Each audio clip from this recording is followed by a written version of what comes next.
Funding for The Art Economist was supported by viewers like you. Thank you.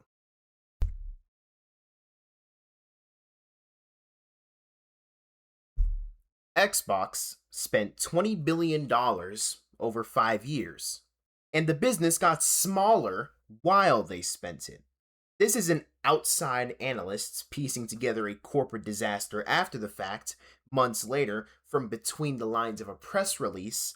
The Xbox CEO explained this herself in writing to her own staff in a memo she knew would leak within hours, and it did.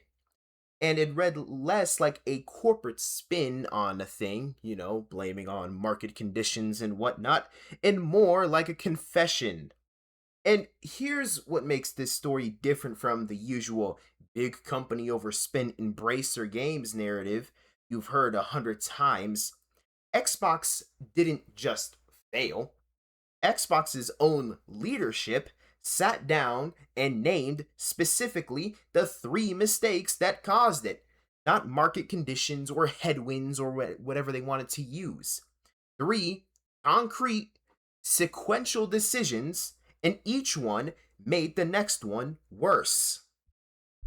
We're going to start with the number that should stop you cold. In a typical year, not the worst year, a typical one, Xbox lost 64 cents for every dollar it invested in its own studios.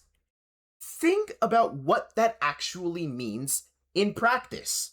If you handed Xbox $1 to develop a game, the expected outcome, on average, across the entire studio portfolio, was getting back 36 cents. That is a business model that loses money by design, run at billions of dollars of scale for years before anybody actually called it out loud. And it's not just Xbox falling short of its own past performance. Comparable platform and publishing businesses, the Segas, the Takes-Twos, the companies that Xbox is actually competing against for shelf space and player attention, run margins 3 to 10 times higher. Xbox closed this fiscal year at what Microsoft internally calls an accountability margin of just 3%. CEO Asha Sharma's own word for that number in writing is unhealthy. 3%. Mind you, this is a software company. This is a platform company that buys subscribers and usually has the benefit of having no marginal cost to attract more users, running slightly more, if not the same, as a chain grocery store that has to buy literally everything it sells, making 3 pennies on the dollar. 3% is the number here in a division that just absorbed a $68.7 billion acquisition, at the time the largest tech acquisition in history, not just gaming acquisition, tech acquisition, and spent $20 billion beyond that on content, platform, and hardware subsidies over 5 years. So, we're going to go back to the opening move of this, because none of this happens without the first mistake. Starting in 2018, Xbox went on one of the most aggressive studio buying sprees in gaming history. Embracer Games-esque, if you would call it that, except Embracer Games didn't have a company with a $4 trillion market cap, making sure that it can afford everything it can buy. Compulsion Games, Playground Games, Ninja Theory, Double Fine, Psychonauts was really good. Obsidian, Fallout New Vegas was pretty good. In Exile, and then Bethesda and ZeniMax for $7.5 billion in 2021, and then in October of 2023, Activision Blizzard plus King for $68.7 billion. Now, the best part of this acquisition was actually King. Candy Crush has made $1 billion for the last 3 or 4 years, which is just absurd to me. Anyway, the logic on paper seemed almost obvious. If you want more great games, simply buy the studios that make the great games. Scale creative success the same way that you could scale a factory or a distribution network. More studios means more exclusive content. More content means more subscribers. And more subscribers means that Game Pass will win the platform war outright. And here's Sharma's own verdict on that entire thesis from the July 2026 memo. It is neither possible nor desirable to own every great independent studio. And this sentence is so interesting to me because it's not just a complaint about how the executions were executed, it was a rejection of the entire premise underneath the acquisitions. These studios, Compulsion, Double Fine, Ninja Theory, weren't valuable because of some transferable process Microsoft could bottle and scale. They were valuable because of creative independence, small teams, and a direct, almost personal relationship with a specific audience that trusted them. The moment you fold a studio like that into a platform built around subscriber growth, spreadsheets, and quarterly earnings calls, you don't multiply what makes it special. You dilute it. You bought something that worked precisely because it was small and then asked to justify itself at the scale of $1 trillion company's earnings call. And here's a deeper economic problem here, too. Acquisition rolls up cost structure a lot faster than it rolls up creative output. You can buy a studio's balance sheet. You cannot buy the specific, often fragile internal culture that made its last game good. Xbox learned this the expensive way. Studio after studio, folded into the machine at a combined cost approaching $100 billion when you include Activision Blizzard King. That's mistake number one. And it's expensive on its own. Prohibitively expensive, in fact. But acquisitions alone don't explain a business that actively shrank while all this spending was happening. Revenue doesn't fail because you own too many studios. It falls because the plan for what those studios were supposed to fuel didn't work. That is mistake number two. And it's one with a number attached that might be even more damning than 64 cents. Here is Sharma's own account of the underlying logic. Xbox entered this console generation with a smaller install base and a higher cost structure than its competitors. Rather than trying to outcompete on hardware alone, the plan was to bet on Game Pass and a broad multi-platform content strategy to make up the difference. Turn Xbox from a console business to a subscription and services business that didn't need to win the hardware fight at all. Her verdict on how that bet actually performed: it created meaningful value, quoting, but did not grow at the pace we expected. That is the polite internal memo version. Here's the number that shows you what did not grow at the pace we expected actually looks like in practice. Documents that surfaced during the FTC's legal proceedings over the Activision acquisition revealed that Microsoft's internal target was for Game Pass to hit approximately 77 million subscribers by fiscal year 2026. That was the number the entire acquisition spree was underwriting, citing Bloomberg. As of this month, Game Pass sits at roughly 30 million subscribers. Not 77 million, that's for damn sure. 30 million. Less than 40% of the target. And that is after years of the most aggressive content acquisition in the industry's history, feeding directly into it. And of course, that 30 million isn't even a high watermark Xbox is building from.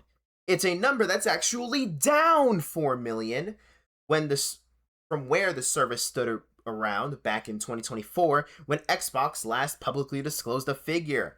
Xbox raised Game Pass's Ultimate's price by 50% in October of 2025, timed around the launch of Call of Duty Black Ops 7, and by Xbox's own Chief Strategies Officer's account, that single decision cost the service millions of subscribers within months.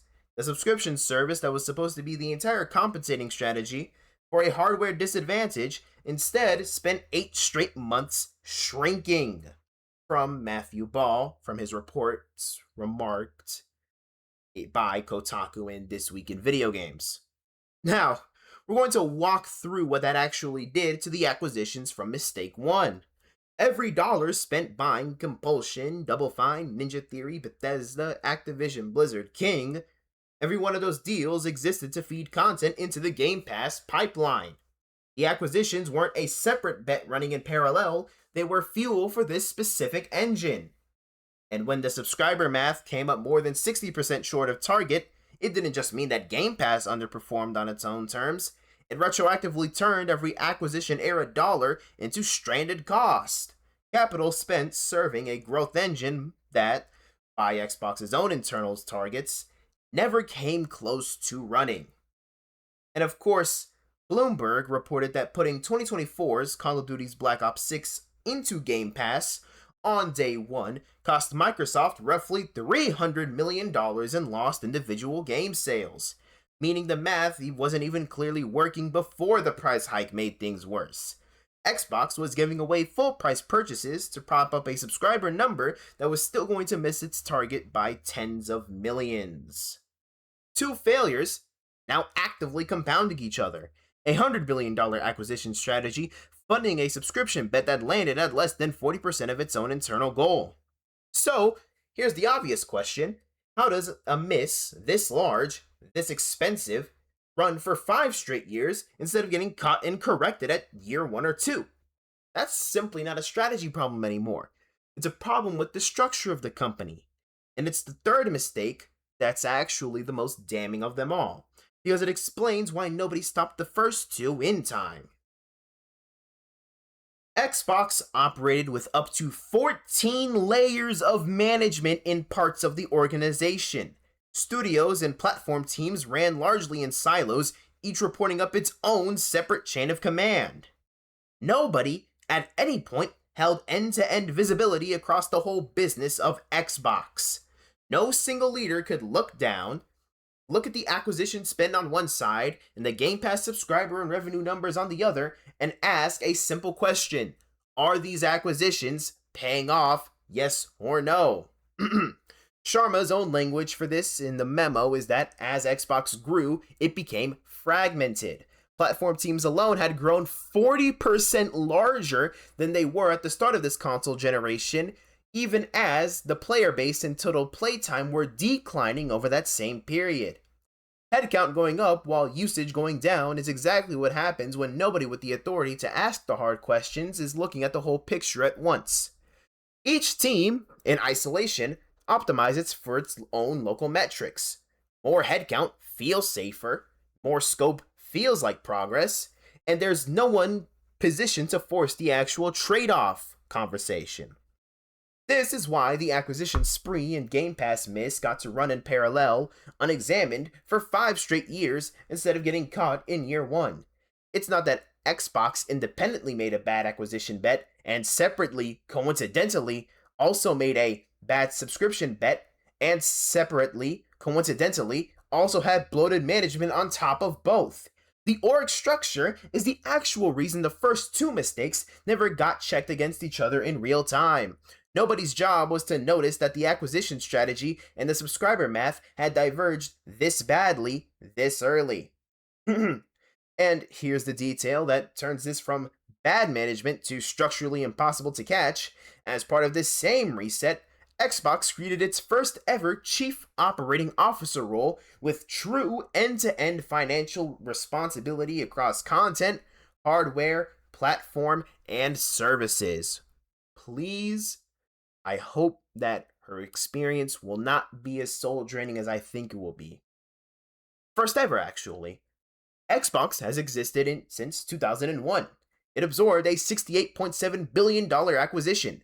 It ran a studio buying campaign spanning nearly a decade, and at no point in that entire history did one person's job description include seeing the entire board at once. So the 64 cents on the dollar number isn't really Xbox Randy analysis and the strategy failed. It's closer to Xbox finally built an organization capable of running that analysis for the first time, and this is what had been sitting there, unexamined, the entire time beneath it. And all 3 of these mistakes were from one chain. These weren't unrelated failures.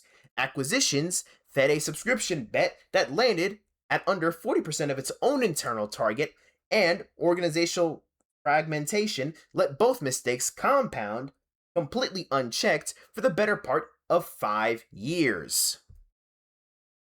If the warning signs were this visible, why fix this in July of 2026 and not in 2022 or 2023 when the trend lines were already bending the wrong way? The honest answer isn't really about Xbox at all. It's about what else their parent company, Microsoft, could be doing with the same capital right now in mid 2026. Microsoft's Intelligent Cloud segment, Microsoft Azure's home, is generating roughly 40% operating margins and growing revenue at a rate several times faster than Xbox's entire content and services businesses. Every single dollar that Xbox absorbs is now measured against that number explicitly within the same company. It is a direct, glaring opportunity cost against Microsoft's $100 billion plus pivot into AI infrastructure this fiscal year alone. For years, gaming got judged against gaming. Xbox's margins looked mediocre next to other publishers, sure, but that was a soft, external competition that nobody inside Microsoft was forced to stare at every quarter. Now, Xbox gets judged against Azure, a sibling division inside the exact same earnings report, throwing off margins more than 10 times higher and still accelerating. There is no version of that internal comparison Xbox wins on the numbers as they currently stand. The blended mediocrity that was quietly tolerable when Microsoft's overall growth story was less scrutinized suddenly became impossible to justify the moment AI capital allocation became the thing investors actually care about. And, ironically, the same AI capital super cycle making Azure look incredible is also directly raising Xbox's own cost structure. A DRAM and memory chips shortage, driven by data center demand for AI infrastructure, has pushed console component costs to multiples of where they just sat 2 years ago. So Xbox isn't only losing the internal margin comparison to AI demand is simultaneously squeezing its hardware costs from the other direction. The same macro force hitting the same division from both ends at once. Of course, what happens when a large game studio makes a misjudgment at this scale? Layoffs, and I mean a lot of them. id Software. 4 studios divested. Compulsion Games, Double Fine, Ninja Theory, Undead Labs, either spun back out as independent studios with their IP intact, or sold to new ownership with funding arranged to finish their current projects. A 5th, Arcane Lion, is in a legally required French labor consultation with its future still undecided. Well, that's mistake 1 being directly unwound. Xbox admitting, in action rather than just in the memo, that it isn't the right home for every studio it spent the last 8 years acquiring. General layoffs throughout the entire division. Xbox already reversed course on pricing in April of 2026, cutting Ultimate's price back down and notably pulling new Call of Duty titles out of the Day 1 Game Pass library entirely. Undoing exactly the kind of cannibalization that had cost the company hundreds of millions of dollars in lost sales. Sharma said that Game Pass has returned to growth in recent weeks after roughly 8 months of decline. A fragile, early recovery, not a solved problem at all, but at least an acknowledgement that the subscriber math has to actually work before more capital gets committed to it. And Helen Xiang, a nearly 2-decade Xbox veteran, is now appointed as the division's first ever Chief Operating Officer, with true end-to-end visibility across content, hardware, platform, and services, for the first time in Xbox's 25-year history. So, most companies this size let outside analysts piece together a story like this months or years later, working backwards from layoff numbers and stock filings. Xbox instead handed you the autopsy report itself from their own CEO. Really easy for me to make this video. Thank you, Xbox. But anyway, whether Microsoft's broader pivot away from subsidizing Xbox in favor of AI infrastructure spending is the right call for the games industry as a whole is a genuinely separate, more contestable question, but as a case study in how a company diagnoses its own failure, in its own words, on the record, This one is about as rare and complete as it gets. So, this is the Art Economist. I'll see you guys next time. Peace out.